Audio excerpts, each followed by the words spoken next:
Good morning, beloved. Welcome to We Are Transformed Ministries Sunday morning snippets. I am Pastor Hamlin. How are you doing this morning? We're doing just great. It's a little chilly down here in El Paso, but that's good. It's a sign of winter. It's a sign of the harvest. We're grateful for it and all that God has done for us. We're going to take a little break this morning from our regular series on the attributes of God, and do a little timely expose on the upcoming election. This is just in a couple of days. Normally we don't get into a lot of politics, and I'll try to stick with biblical issues, biblical stances, and that, and stay out of the non-biblical aspects of the election. This is an important election this year. I don't know why this is more important. Years past, elections past, presidential elections past, people will say, "Oh, this is the most important election in our lifetime." Well, yeah, okay, and nothing happened. I've been through several dozen or so elections, and most years they'll say it's the most important, it's critical, everything will change, and nothing changes.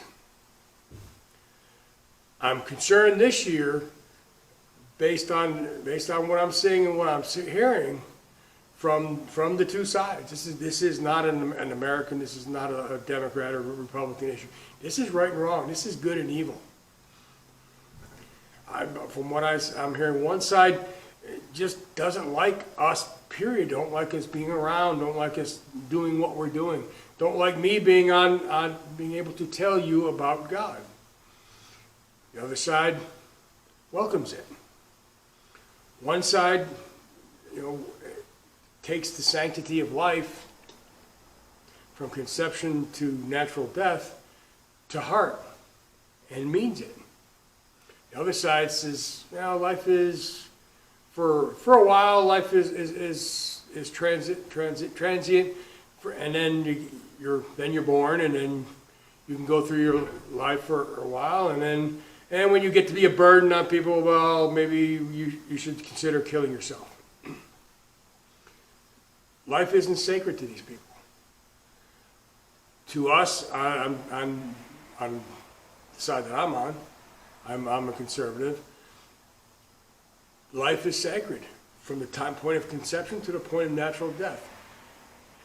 Am I grieved at each and every death? Well, no, I don't know everybody, so I'm not personally grieved. But I am saddened when people die. During this time that we're having this pandemic, people are dying. Yes, I am saddened. No, I don't grieve over every single life. Sorry. I don't know everybody that's dying. I grieve for families that I know that are losing, that have lost people. Our lady I know lost her mother just the other day. I grieve for her. I grieve for her family. I know them. I hear about people that have lost loved ones that I don't know. I see them on social media. I don't know them. Yes, I'm saddened. It is bad. One side tries to use those as political pawns to gain points. The other side doesn't. The other side looks at the family and says, we need to dissolve it. We need to dissolve the nuclear family. Dissolve the family that God has given us. The mother, the father, and the children. And extended families with grandparents and great-grandparents and cousins and all of that. We need to dissolve. And one side says we need to dissolve all that and start over again. How are you going to start over again? I don't know. How do you do this? You go to a lab and get inseminated, and some doctor a few months later gives you a child? I don't know. I'm confused. The family is the family. Family is what God gave us. The family has a mother. Family has a father. Family has children. Now there are families that don't have children. Got it. There are some families that don't have a mother, don't have a father for whatever reason. I won't go into those reasons. There is one segment of the population who's, I think, is purposely told you can't have a father. Poor people, for instance, aren't allowed to have a man in the house if they want to receive their benefits. So it breaks up the family.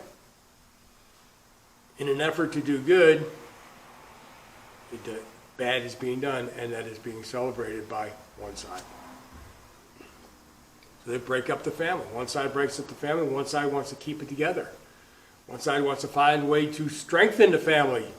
One side wants to weaken it. One side wants to have the sanctity of marriage, who believes in the sanctity of marriage as a covenant relationship, as I do, between one man, one woman, and God, and Jesus Christ. And Jesus is at the center of all marriages. Whether you're agnostic, you're atheist, or whatever other religion you are, man, my husband, wife, Jesus Christ. God sanctioned marriage. God created marriage for that reason. God created marriage. I saw one person say, to give him glory. Yeah, it does. It does. Marriage does give him glory when it's done the way he says it is. All marriages do not give him glory. All marriages do not honor God. Yes, there are certain segments that are allowed to marry now that haven't been in the past. Those marriages do not give honor to God. Those are not God. Those don't follow God's prescription of one man, one woman, perhaps have children. Can't do it. God does not bless those marriages. He can't bless those marriages because those are unholy marriages. And God is holy. God is just. That's one of the attributes we were supposed to talk about today. We'll still talk about later this week, but God being just, he puts down the law and he has to follow it. It's either us following God or us doing our own thing and failing. Remember, we can't do anything without God. All things, we do all things through him and for him.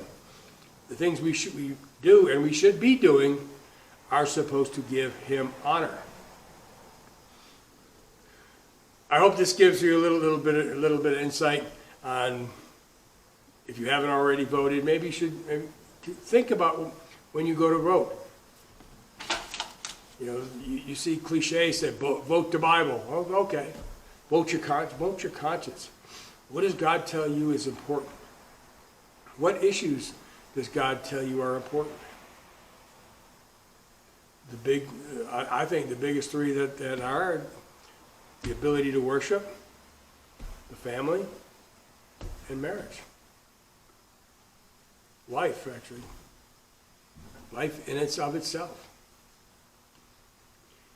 Well, I'll give you an anecdote. If I had been born or I had been conceived 15 years later, I may not be here. Because when I was conceived, abortion was not legal. Abortion was not an option. I don't know the circumstances. I'm an adopted child, and I absolutely adore my adopted parents. They have been my parents all along. They were my parents up until the day they died. I never knew my biological parents. Don't know. I don't know the circumstances that she gave me up, my biological mother gave me up for adoption. Don't know, don't care. Not important. The fact is, she didn't have the option of an abortion, so she gave me up for adoption. Now I'm here giving you the good word. Well, thank you. I hope this was of some use. It helped me get a little bit off of my chest today. And on behalf of our founder, Iris Jane Poyser, God bless you. Go serve your King.